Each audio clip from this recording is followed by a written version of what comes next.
হলো তার পিতা নিজেই হলেন মূর্তির কারিগর।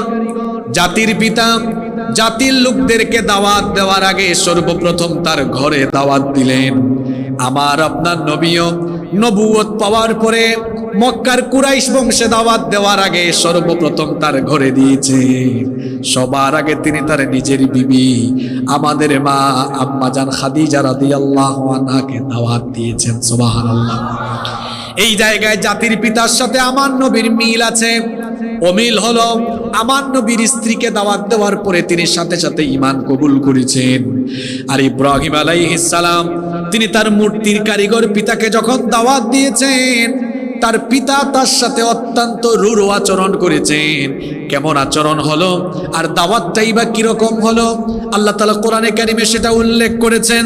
কোরআনে কারিমের 6 নম্বর সূরা সূরাতুল আনআমের 74 নম্বর আয়াতে আল্লাহ তাআলা বলছেন, ওয়া ইয ক্বালা ইব্রাহিমু লিআবিহি আযারা আতাত্তাখিযু আসনামান আলিহা ইন্নী আরাকা ওয়া কওমাকা ফি দালালিম মুবিন।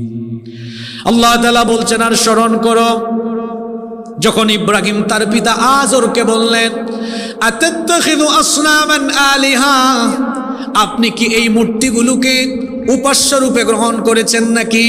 যদি আপনার নিজের হাতে বানানো এই মূর্তিগুলোকে আপনি উপাস্য হিসাবে গ্রহণ করে নেন, তো শুনেন আমি আপনাকে বলছি, ইন্নী আরাকা ওয়া কওমাকা ফি দালালিম মুবিন, নিশ্চয়ই আমি আপনাকে এবং আপনার কওমের লোকদেরকে, আপনার জাতির লোকদেরকে গোমরাহ অবস্থায় দেখতে পাচ্ছি, পথভ্রষ্ট অবস্থায় দেখতে পাচ্ছি। ওগো আমার পিতা, আপনার নিজের হাতে বানানো মূর্তির পূজা বাদ দিয়ে যিনি আপনাকে বানিয়েছেন এবং গোটা বিশ্ব চরাচরকে যিনি এত সুন্দর করে সৃজন করেছেন, জোরে বলেন তিনি কি? জাতির পিতা তার নিজের বাবাকে বললেন, সেই আল্লাহর ইবাদত করো।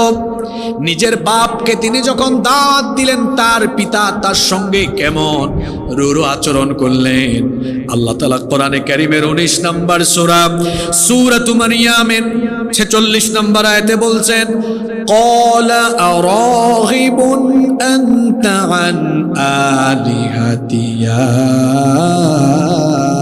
ইব্রাহিম লাইন লাম তানতাহি লাআরজুমান্নাকুম ওয়াহজুরনি মালিয়া। বাপ ছেলেকে বললেন, তাহলে কি ইব্রাহিম তুমি আমাদের মূর্তি থেকে মুখ ফিরিয়ে নিয়েছো? যদি তুমি তাই করো, তোমার এই কর্মকাণ্ড লা ইল্লাম তানতাহি যদি বন্ধ না করো, লা আরজুমান্নাক, আমি বাপ হয়ে তোমাকে প্রস্তরাঘাত করে পাথরের আঘাতে তোমাকে আমি রক্তাক্ত করব। নাউযুবিল্লাহ। পিতা ছেলেকে বলছেন, তুমি আমার ছেলে, আমি তোমাকে প্রস্তরাঘাত করব। শুধু তাই নয়, ওয়াহজুরনি মালিয়া, আমাকে পরিত্যাগ করে তুমি চলে যাও, তোমাকে ত্যায্য পুত্র করব। নিজের বাবাকে দাওয়াত দিলেন আর তার বাবা তাকে হুমকি দিলেন, ধমক দিলেন, এমনকি বাড়ি থেকে বের করে দেওয়ার কথাও বললেন। আমার নবীর বেলায়ও তার স্বজাতির লোকেরা তাই করেছে। আমার নবী যখন সাফা পাহাড়ে দাওয়াত দিয়েছেন, আবু লাহাব আমার নবীকে গালি দিয়েছে। শুধু তাই নয়, একটা পাথর হাতে নিয়ে আমার নবীর মাথা মুবারকের দিকে ছুঁড়ে মেরে আমার নবীর মাথা ফাটিয়ে আমার নবীকে সে রক্তাক্ত করেছে। ইব্রাহিম আলাইহিস সালাম পিতার কাছে দাওয়াত দিলেন, পিতা ভালো আচরণ করলেন না রূঢ় আচরণ করলেন? জোরে বলেন। বাপ বলেন, বাড়ি থেকে বের করে দিবে, তোমাকে পাথরের আঘাতে ক্ষতবিক্ষত করবে।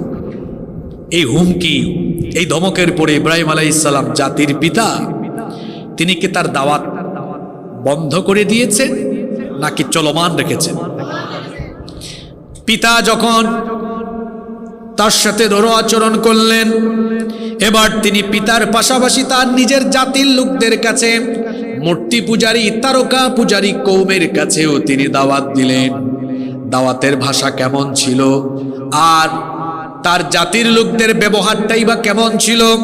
আল্লাহ তাআলা কোরআনে কারীমের 21 নম্বর সূরা সূরাতুল আম্বিয়া এর 52 নম্বর আয়াত থেকে বলছেন, ইয ক্বালা লিআবিহি ওয়া কওমিহি মা হাযিহি তামাসিলুল্লাতী আনতুম লাহা আকিফুন। স্মরণ করো, ইব্রাহিম যখন তার পিতা এবং তার জাতিকে বললেন, মা হাযিহি তামাসিল, এগুলো কি সেই মূর্তি নাকি? আল্লাতী আনতুম লাহা আকিফুন, এগুলোর পূজা তোমরা করো। কেন তোমরা এগুলোর পূজা করো? তার জাতির লোকেরা তখন জবাব দিল, ক্বালু ওয়াজাদনা আবাআনা লাহা আবিদিন, আমরা আমাদের পূর্বপুরুষদেরকেও এই মূর্তিগুলোর পূজায় পেয়েছি, তারা এগুলোর পূজা করত। ইব্রাহিম আলাইহিস সালাম তখন বললেন, এটা তো কোনো দলিল হতে পারে না, তোমাদের পিতৃপুরুষদের মতো তোমরাও যদি দেখা দেখি আল্লাহর সাথে শিরক করো, এটা তো গুমরাহি হবে। তিনি তাদেরকে বললেন, ক্বালা লাকাদ কুনতুম আনতুম ওয়া আবাউকুম ফি দালালিম মুবিন, অবশ্যই আমি তোমাদেরকে এবং তোমাদের পূর্বপুরুষদেরকে সুস্পষ্ট গুমরাহির ভেতরে দেখেছি।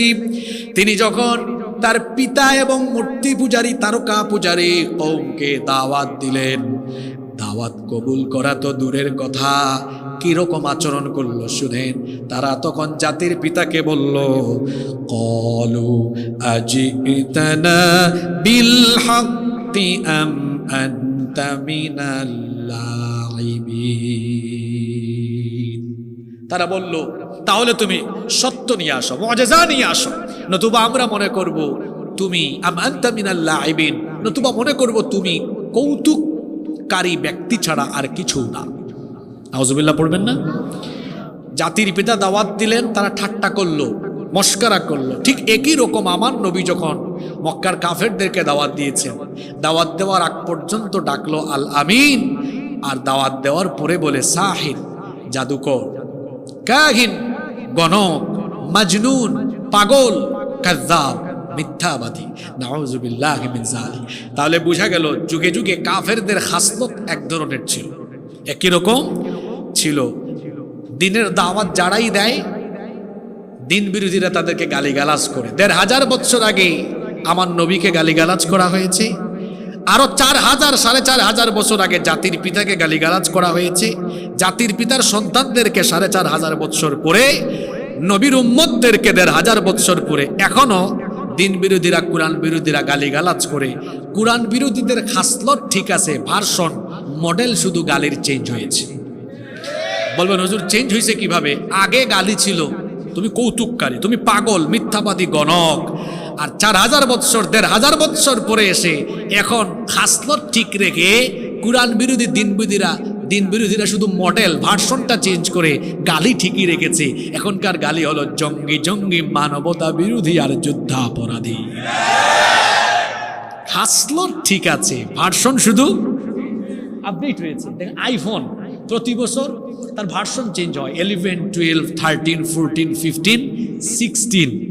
আইফোন তার নাম আইফোনই রেখেছে, শুধু ভার্সনটা, মডেলটা কি করে চেঞ্জ করে। ১,৫০০ বছর আগে আমার নবীর সাথে দিন বিরোধীরা যা করেছে, ৪,৫০০ বছর আগে জাতির পিতার সাথে দিন বিরোধীরা যা করেছে, জাতির পিতার সন্তানদের সাথে, নবীর উম্মতদের সাথেও ১,৫০০ বছর পরে কুরআনওয়ালা লোকদেরকে যুদ্ধাপরাধী, মানবতা বিরোধী নাটক মঞ্চস্থ করে অন্যায়ভাবে তাদেরকে শহীদ করে দেওয়া হয়েছে।